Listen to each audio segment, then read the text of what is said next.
ও দোস্ত, তুমি যখন মৃত্যুবরণ করো, তোমার কবরে কে যায়? কে তোমার কবরে তোমার সঙ্গে শোয়?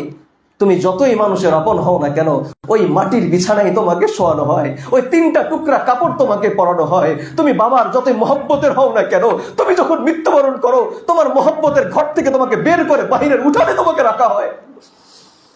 তুমি যতই আদরের সন্তান হও না কেন, তোমাকে ঘরে 1 মিনিট আর জায়গা দেয় না। তোমার মহব্বতের বাড়ি, মহব্বতের ব্যবসা প্রতিষ্ঠান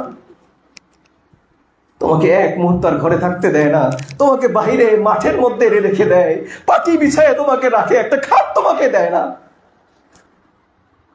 আর দোস্ত, তুমি যতই কোটিপতি হও, তোমাকে 3টা টুকরেই তো কাপড় দিয়ে তোমাকে কবর দেয়া হয়।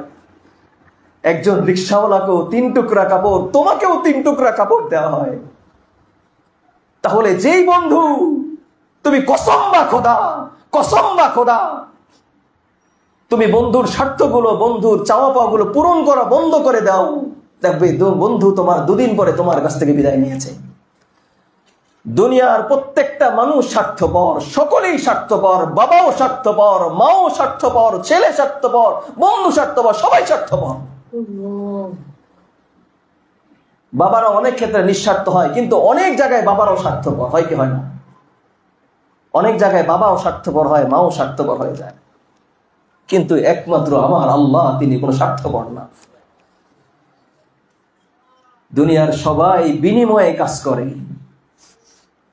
আজকে আপনার আদরের সন্তানকে আপনি পকেট মানি দেওয়া বন্ধ করে দেন, আপনাকে মহব্বত করা বন্ধ করবে। আপনার স্ত্রীকে আপনি বিভিন্ন চাওয়া পাওয়া পূরণ করা বন্ধ করে দেন, আপনার স্ত্রী আপনার মহব্বত বন্ধ করে দিবে। স্ত্রী মহব্বত করে, আমাকে কতটুকু করে, তার চেয়ে বেশি আমার সম্পদকে মহব্বত করছে। আমি বাবাকে অনেক মহব্বত করি, অনেকে আছে বাবাকে খুবই মহব্বত করি, আছে না?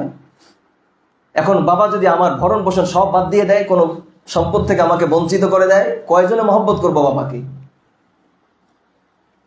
বাবা চাইলে সন্তান বালেগ হওয়ার সাথে সাথে বাবার জিম্মাদারি শেষ। বাবা চাইলে পড়াইতেও পারে, না পড়াইতে পারে। বাবা চাইলে পকেট মানি দিতেও পারে, নাও পারে। বাবা যদি 1 টাকাও না দেয়, আমার বলার কিছু নেই। বাবা যদি আমাকে সম্পদ থেকে বঞ্চিত করে দেয়, কিচ্ছু বলার নেই আমার। বাবার অধিকার আছে, চাইলেই যার জীবদ্দশায় সম্পদ যে কাউকে দিয়ে দিতে পারে।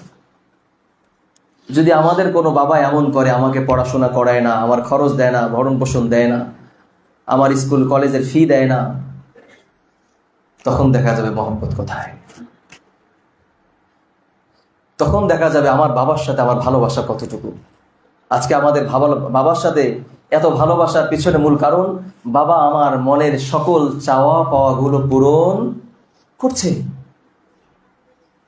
আমি বসিলায় ছিলাম দীর্ঘ 9 বছর, আমার মসজিদের পাশেই ছিল এক বাবা। তার সম্পদ সন্তানকে না দেওয়ার ইচ্ছা করেছেন রাগারাগি করার কারণে।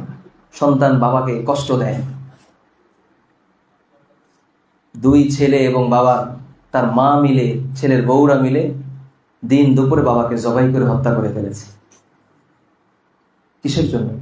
শুধু একটা ঘটনা না, এরকম হাজারো ঘটনা আছে আমাদের সামনে। গাইবান্ধার ঘটনা কি ঘটেছিল? বাবা ছেলেকে মোটরসাইকেল কিনে না দেওয়ার কারণে বাবার শরীরে পেট্রোল জ্বালিয়ে বাবাকে আগুনে জ্বালিয়ে দিয়েছিল কিনা। আজকে অসংখ্য অগণিত বাড়িতে বাবাকে বাড়ির থেকে তাড়িয়ে দিচ্ছে, বৃদ্ধাশ্রমে পাঠাচ্ছে। একজন সন্তান তার বাবাকে বৃদ্ধাশ্রমে পাঠানো মানে তাকে বাড়ির থেকে দূর দূর করে তাড়িয়ে দেওয়া, একই জিনিস। কেন দিচ্ছে?